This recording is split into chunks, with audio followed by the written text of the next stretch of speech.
This video is only for education purpose. तो अगर आप लोग भी म्यूचुअल फंड में निवेश के बारे में सोच रहे हो तो आप लोगों को कुछ इन्फॉर्मेशन होनी चाहिए निवेश से पहले। तो ऐसी एप्लीकेशन जहाँ पर कोई भी ब्रोकरेज आप लोगों से नहीं लिया जाता है, तो आप लोग अबाउट सेक्शन में टेलीग्राम पर जाकर उस एप्लीकेशन में निवेश शुरू कर सकते हो। तो म्यूचुअल फंड में निवेश अगर आप लोगों को करना है तो लंबी अवधि के लिए आप लोगों को निवेश करना होगा ताकि आप लोग बड़ा कॉर्पस फंड बना सको।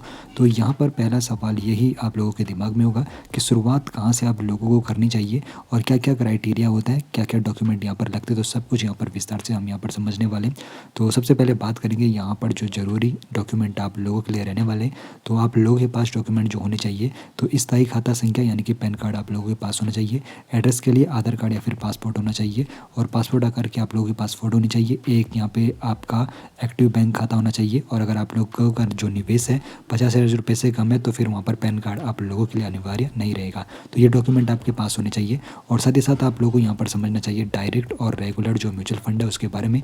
तो सबसे पहले बात करें डायरेक्ट जो यहाँ पे म्यूचुअल फंड है, तो इसमें क्या होता है कि आप लोग डायरेक्ट म्यूचुअल फंड यानी कि जो फंड हाउस होता है वहाँ पर निवेश करते हो और जो रेगुलर यहाँ पर प्लान रहते हैं तो वहाँ पर एक एजेंट रहता है, एजेंट के जरिए आप लोग म्यूचुअल फंड में निवेश करते हो जहाँ पर आपको एजेंट की फीस भी देनी होती है। और यहाँ पर एक टर्म आता है एक्सपेंस रेशियो। तो एक्सपेंस रेशियो क्या होता है, फंड के द्वारा आपके पैसे के प्रबंधन यानी कि मैनेज करने के लिए लिया जाने वाला एक वार्षिक शुल्क होता है।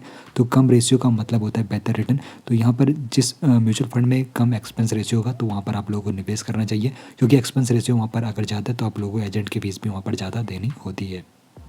डायरेक्ट म्यूचुअल फंड और रेगुलर म्यूचुअल फंड के बारे में आप लोगों को बताऊं तो डायरेक्ट म्यूचुअल फंड में आप लोगों को कोई भी एजेंट की फ़ीस नहीं देनी होती है और रेगुलर जो आप लोगों के प्लान होते हैं वहाँ पर आपको एजेंट की फ़ीस देनी होती है, जिससे आपका जो रिटर्न है लॉन्ग टर्म में काफ़ी कम हो जाता है। अब यहाँ पर केवाईसी को भी आप लोगों को अच्छी तरीके से समझ लेना चाहिए होगा। तो केवाईसी क्या होता है, तो अपने ग्राहक को पहचानने के लिए यहाँ पे केवाईसी होती है। तो मनी लॉन्ड्रिंग को रोकने के लिए यहाँ पे अनिवार्य एक पहचान सत्यापन ये प्रक्रिया होती है। तो आप लोगों को म्यूचुअल फंड में निवेश से पहले अपना केवाईसी जरूर कर लेना चाहिए। केवाईसी करना काफ़ी आसान है। आप लोग अपने आधार के जरिए भी अपनी केवाईसी कंप्लीट कर सकते हो। आपको आधार की डिटेल्स देनी होती है, वहाँ पर आपको एक वन टाइम पासवर्ड मिलेगा तो उसको आप लोग को वेरीफाई कर लेना था और आपकी केवाईसी की प्रोसेस कंप्लीट हो जाती है। तो कितनी राशि से आप लोग शुरुआत कर सकते हो म्यूचुअल फंड में, तो ये सवाल काफ़ी लोगों के मन में रहता है।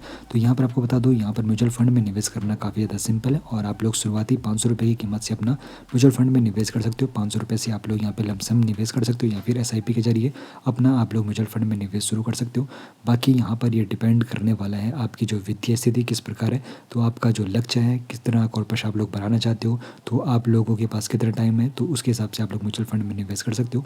बाकी म्यूचुअल फंड में लॉन्ग टर्म में आप लोगों को ज़्यादा बेनिफिट देखने को मिलने वाला है। तो म्यूचुअल फंड एक मैराथन की रेस है जहाँ पर आप लोग 10 से 15 साल तक अगर आप लोग निवेश करते हो तो वहाँ पर फिर आपको अच्छा रिटर्न देखने को मिलेगा, क्योंकि वहाँ पर कंपाउंडिंग की पावर भी आपको देखने को मिलेगी, जिससे आपका जो कॉर्पस है अच्छा बन जाएगा। बाकी आप लोगों को कुछ और बातें को विशेष ध्यान रखना है। तो पैन कार्ड आप लोगों के पास होना चाहिए, एड्रेस प्रूफ आप लोगों के पास होना चाहिए, बैंक खाता होना चाहिए, डायरेक्ट प्लान को आप लोगों को चूज़ करना है और केवाईसी कंप्लीट करना है और 500 रुपये से आप लोग अपना SIP शुरू कर सकते हो और म्यूचुअल फंड में आप लोग निवेश की जर्नी बरकरार रख सकते हो। बाकी आपका पहला निवेश किस दीर्घकालिक लक्ष्य का समर्थन करने वाला है, आपकी इस बारे में क्या राय है, कमेंट सेक्शन में हमें ज़रूर बताइए।